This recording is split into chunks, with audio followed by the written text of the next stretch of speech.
Hello दोस्तों, स्वागत है आप सभी का आपके अपने YouTube channel MR world point में। ये आज प्रैक्टिस सेट नंबर आपका 8 है। इस सीरीज में आपके 20 प्रैक्टिस सेट आने हैं, जिसमें से आपका 8वें नंबर का प्रैक्टिस सेट है। तो अपनी तैयारी को मजबूत बनाते रहिए और प्रैक्टिस सेट लगाते रहिए। तो चलिए शुरू करते हैं इसका प्रैक्टिस सेट। एक क्वेश्चन है, प्रति व्यक्ति आय की गणना कैसे की जाती है। मैंने आपको पिछले प्रैक्टिस सेट में बताया था कि प्रति व्यक्ति आय कैसे निकालते हैं।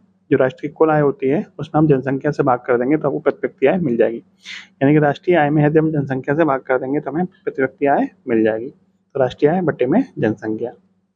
नेक्स्ट देखिए, निम्नलिखित में से क्या लोगों द्वारा अधिक आय प्राप्त करने के लिए अभीष्ट है। अधिक आय कैसे प्राप्त कर सकते हैं हम, वो देखिए। उत्पादन के लिए बेहतर मूल्य मिले, निरंतर नौकरी, बेहतर वेतन। यानी तीनों चीज़ों को हम अप्लाई करेंगे तो हमारा क्या होगा, हमारी आय बढ़िया हो ही जाएगी।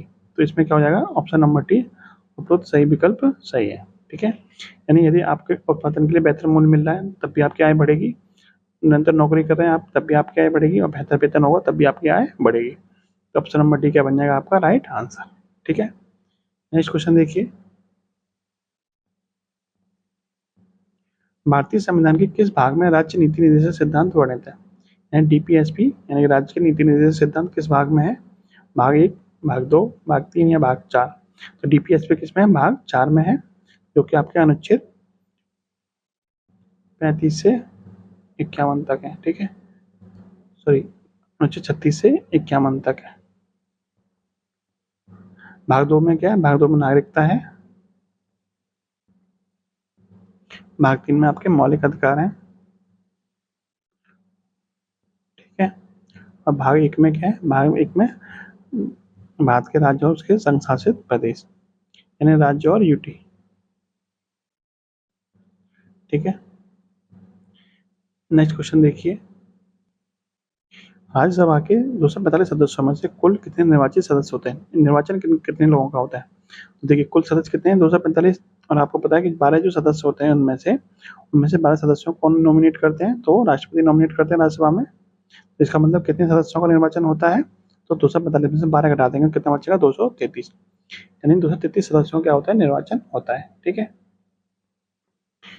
नेक्स्ट है 1192 ईस्वी में पृथ्वीराज तृतीय को पराजित करने वाले सुल्तान मोहम्मद गोरी का कहाँ का शासक था। मोहम्मद गोरी कहाँ का था, ऑप्शन है आपके अफगानिस्तान, पारस, ईरान और मिस्र। तो मोहम्मद गोरी जो था वो आपका अफगानिस्तान का शासक था, जिसको 1192 द्वितीय तराइन युद्ध में पृथ्वीराज को हरा दिया था, जबकि 1191 के प्रथम तराइन युद्ध में पृथ्वीराज ने मोहम्मद गोरी को हरा दिया था। ठीक है, दोनों युद्ध हुए थे। पहला युद्ध 1191 में हुआ था, दूसरा युद्ध 1192 में हुआ था।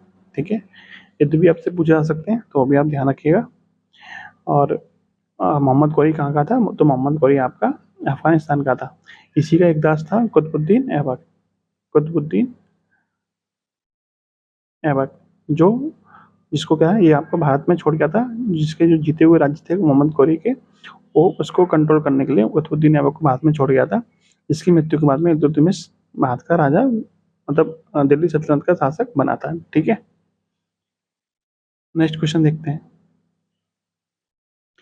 नेक्स्ट क्वेश्चन है, किस वर्ष महात्मा गांधी ने रॉलेट एक्ट के खिलाफ सत्याग्रह का आह्वान किया था। ये रॉलेट एक्ट कब आया था, तो रॉलेट एक्ट 1919 में ही आया था, और उसके कुछ महीने के बाद में ही क्या किया था, उन्होंने सत्याग्रह का आह्वान किया था उसके खिलाफ। रॉलेट एक्ट को क्या बोलते हैं, तो रॉलेट एक्ट को काला कानून भी बोला जाता, काला कानून।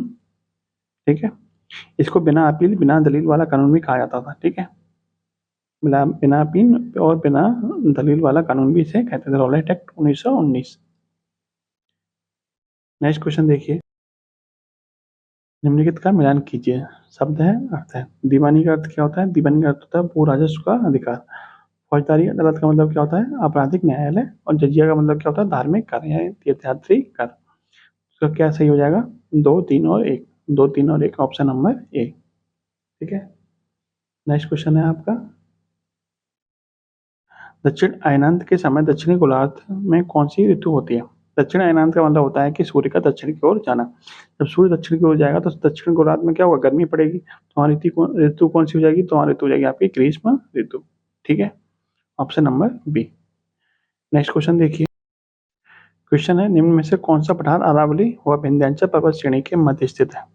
तो अरावली और विंध्याचल के बीच में कौन सा है? ये आपकी मान लीजिए राजस्थान में अरावली पर्वत है और विंध्याचल आपका इस तरह से है, ठीक है, मध्य प्रदेश के हिस्से में और महाराष्ट्र के हिस्से में फैला हुआ है विंध्याचल।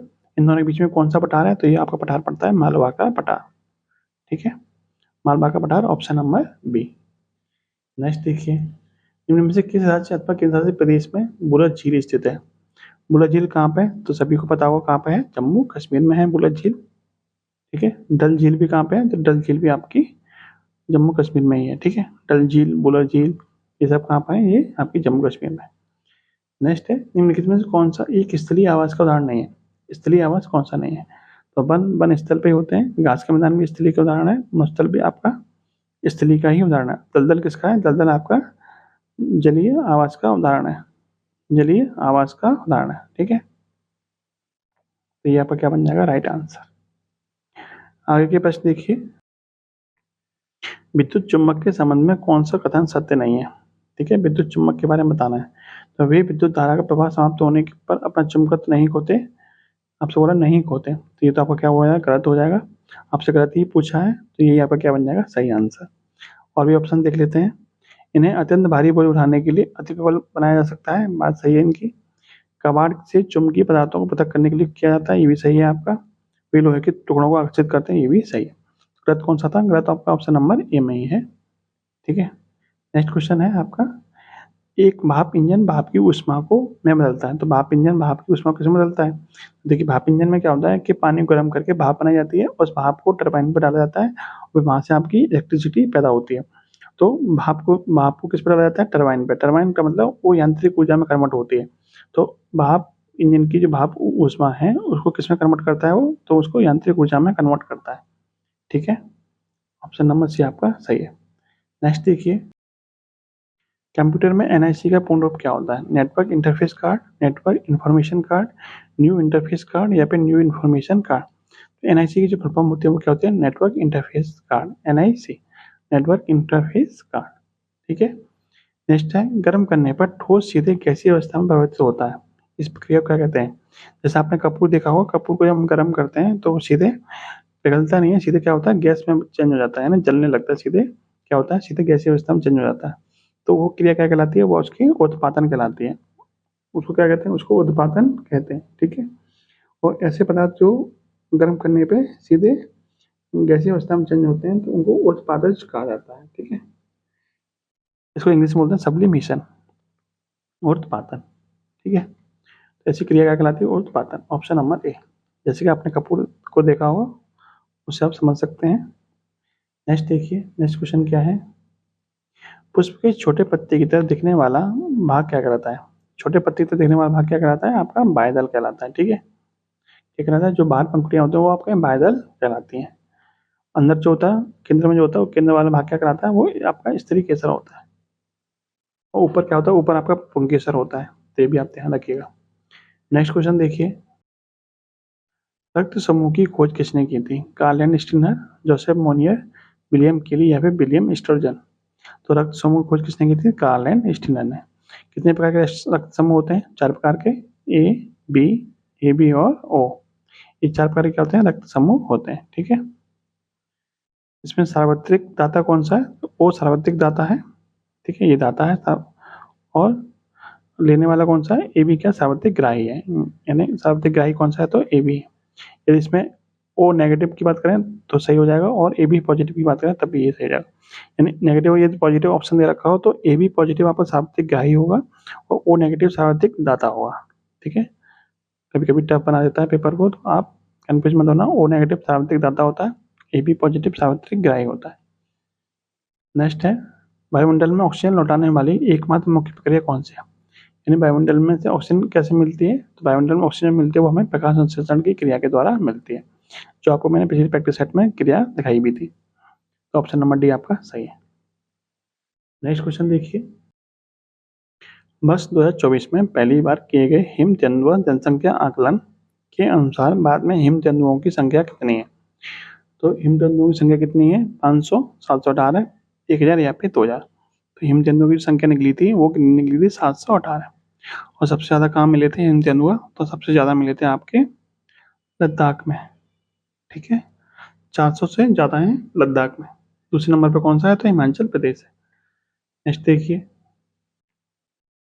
वर्ष 2024 में गणतंत्र दिवस परेड की जुड़वा थीम क्या थी?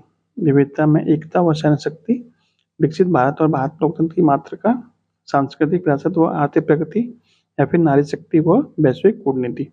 तो जो जुड़वा थीम थी यानी ट्विन थीम जो थी वो कौन सी थी? वो थी विकसित भारत और भारत लोकतंत्र की मातृका। Option number B. नेक्स्ट देखिए, एशियाई मैराथन चैंपियनशिप 2024 में स्वर्ण पदक किसने जीता था? हुआंग योंगजोंग, तथा पकिन इल्या, मानसी, या फिर अश्विनी यादव। तो स्वर्ण पदक जीतने वाले व्यक्ति कौन थे? तो वो थे आपके हुआंग योंगजेंग। ठीक है, इन्होंने क्या किया था? इन्होंने एशिया मैराथन चैंपियनशिप में स्वर्ण पदक जीता था। ठीक है, नेक्स्ट देखिए, नेक्स्ट है टेल ऑफ टू सिटीज नामक पुस्तक के लेखक कौन है? Vikram Singh, Charles Dickens, Patrick white, या फिर सेव केरा। तो टेल ऑफ टू सिटीज के लेखक कौन है? तो वो है आपके चार्ल्स डिकेंस। बिहार की मधुबनी चित्रकला को और क्या कहा जाता है?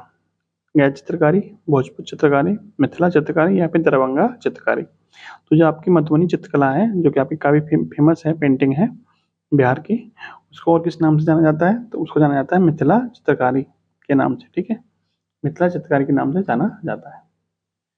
और नेक्स्ट क्वेश्चन देखिए, विनेश फोगाट किस खेल से संबंधित हैं? देखिए, विनेश फोगाट अभी हाल ही में चर्चा में रही हैं क्योंकि इनको डिस्क्वालीफाई कर दिया गया था। ये फाइनल में नहीं खेल पाई थी, 100 ग्राम इनका वजन ज़्यादा निकला था, जिसकी वजह से ये डिस्क्वालीफाई कर दी गई थी। तो ये किस खेल से संबंधित हैं? तो इनका खेल का है कुश्ती।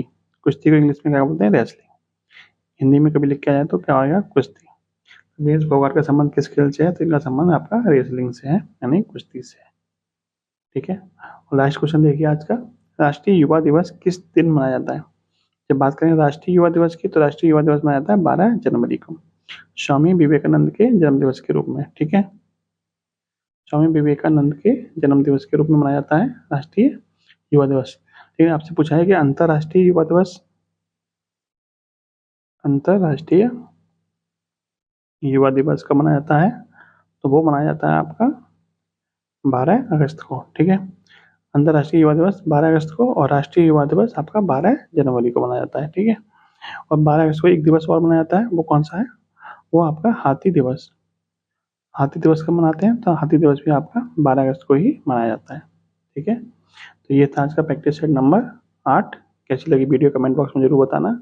जय हिंद, जय भारत।